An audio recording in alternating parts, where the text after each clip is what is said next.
Hello students. Now we will study fifth important term, that is magnetic permeability. Magnetic permeability of material. So what is it? Basically strength of magnetic field to penetrate. क्या magnetic field कितना ज्यादा penetrate कर सकती है उस material में, वो क्या है आपकी मैग्नेटिक परमिएबिलिटी और परमिएटेड। तो मैग्नेटिक परमिएबिलिटी म्यू, ये क्या होता है म्यू, ये हमने पीछे पढ़ा था, that is mu is ratio of B to H. Mu क्या है? Ratio of B to H. और ये जो है आपकी म्यू क्या है? Ratio of B to H. और you can say magnetic permeability is defined as ratio of magnetic induction, that is B, ratio of magnetic induction to magnetizing intensity, to magnetic intensity, you can say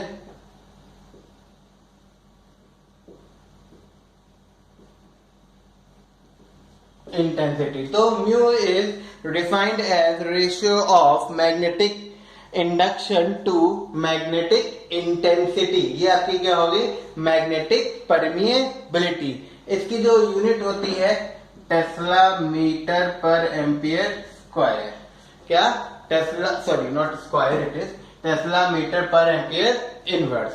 okay, और you can say per ampere, tesla metre per ampere, tesla metre per ampere. ये आपकी क्या होगी? Magnetic permeability. Okay, now we will see relative permeability. Relative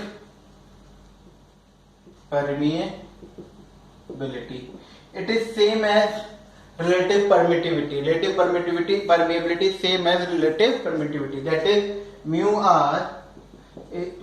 r is equal to mu divided by mu naught. So relative permeability is ratio of permeability of material to absolute permeability, that is permeability of vacuum, or you can say it is defined as ratio of permeability of medium to permeability of free space or vacuum. Okay,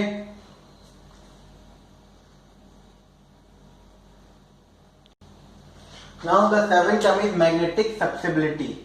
It is the measure of material to take up magnetization when placed in a magnetic field. मतलब कि कोई भी material कितना ज्यादा कहां तक magnetise हो सकता है, उसे हम क्या बोलते हैं? Magnetic susceptibility. ये क्या होता है? ये जो होता है इसको psi, you can call it psi, कुछ लोग काई बोलते हैं, but main you will call it psi. M क्यों लगा है? Magnetic susceptibility. क्या है आपका? साई, इसका सिंबल, इसका नाम क्या है? साई। ओके, तो ये क्या होता है? बेसिकली रेशियो होता है किसका? Magnetisation, intensity of magnetisation, intensity of magnetisation to magnetising intensity, that is M dash upon में एच। और ये कैसी क्वांटिटी होती है? क्योंकि दोनों की यूनिट सेम होती है, दिस क्वांटिटी इज यूनिटलेस। ये क्वांटिटी कैसी होती है आपकी? यूनिटलेस। तो ये आपका होता है रेशियो ऑफ दिस अपॉन में दिस। तो ये मैग्नेटाइजेशन हो गया, जितना ज्यादा होगा उतना ही ज्यादा वो मैग्नेटाइज हो रहा है, ये वैल्यू जितनी कम होगी उतना ही कम मैग्नेटाइज हो रहा है। Okay, now the eighth term is relation between magnetic permeability and magnetic susceptibility, that we will see now. Now we will see relation between magnetic permeability and susceptibility. अब जैसा कि हमने पहले पढ़ा था, तो टोटल मैग्नेटिक फील्ड थी B, ये क्या था? Mu naught into H plus, है ना। अब जैसा कि हमें पता है B नॉट क्या होता है आपका? Mu naught into H. B M क्या होता है? Mu naught into M dash. तो ऐसे जो B है, B you can write at mu H, क्योंकि मीडियम का हो गया ना उस पर्टिकुलर, तो म्यू आएगा केवल। ओके, म्यू नॉट क्या हो गया? स्पेस का हो गया, और म्यू क्या होगा? उस मटेरियल मीडियम का। क्योंकि इस मटेरियल मीडियम की टोटल मैग्नेटिक फील्ड ये है, तो यहाँ पे हम पुट कर देंगे mu H is equal to, यहाँ से एच कॉमन ले लो, म्यू नॉट एच, यहाँ पे क्या हो जाएगा 1 प्लस, ठीक है, तो एच से H cancel, that means mu upon में mu naught is equal to 1 plus में एच, और हमें पता है m अपॉन में h क्या होता है आपका साई होता है, तो इसका मतलब, और म्यू अपॉन में mu naught mu R, this means mu R is equal to 1 plus chi m, ये आपका क्या हो गया permeability, relative permeability is equal to 1 plus susceptibility, okay 1 plus susceptibility. तो ये हमारे क्या हो गए 8 important terms use to describe magnetic properties of material.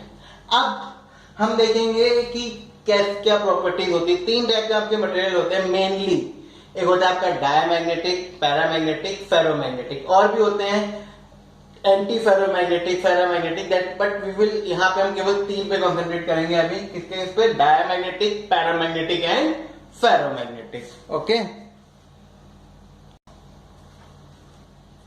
Now classification of magnetic material, इसमें सबसे पहले आता है आपके 3 होते हैं, होता है आपका डायमैग्नेटिक, फिर होता है आपका पैरामैग्नेटिक एंड देन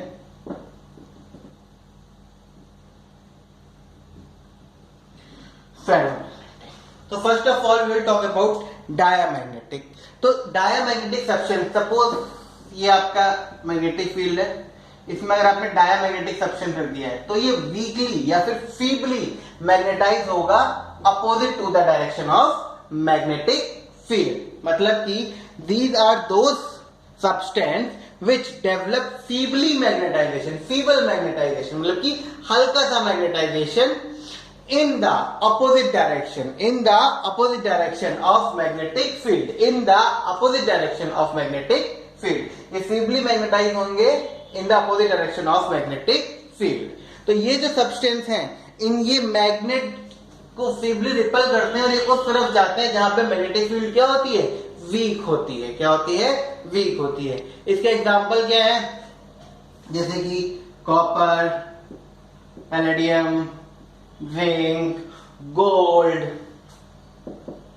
हाँ बिस्मथ, ये सारे क्या है इसके example. These are the examples of diamagnetic substance. Similarly paramagnetic substance are the those substance which get magnetised feebly in direction of magnetic field, ये मैग्नेटिक फील्ड की डायरेक्शन में magnetise होते हैं। तो ये वाले जो आपके क्या नाम है मटेरियल है, इनको मैग्नेट फीबली क्या करता है, अट्रैक्ट करता है और ये उधर मूव करते हैं वीकली जहां पे मैग्नेटिक फील्ड क्या होती है, स्ट्रांग होती है। इसके एग्जांपल क्या है, manganese, aluminium, chromium, platinum etcetera, ये क्या है आपके पैरामैग्नेटिक सब्सटेंस के example. Okay, now we will come on to ferromagnetic. अच्छा, ऑक्सीजन जो है, ऑक्सीजन गैस O2 जो है ये आपका पैरामैग्नेटिक है। कैसा है, पैरामैग्नेटिक। अगर ये हमने केमिकल बॉन्डिंग में मॉलिक्यूलर ऑर्बिटल थ्योरी में भी पढ़ा है, उसमें भी हमने निकाला है कि जो ऑक्सीजन गैस है वो क्या है, पैरामैग्नेटिक।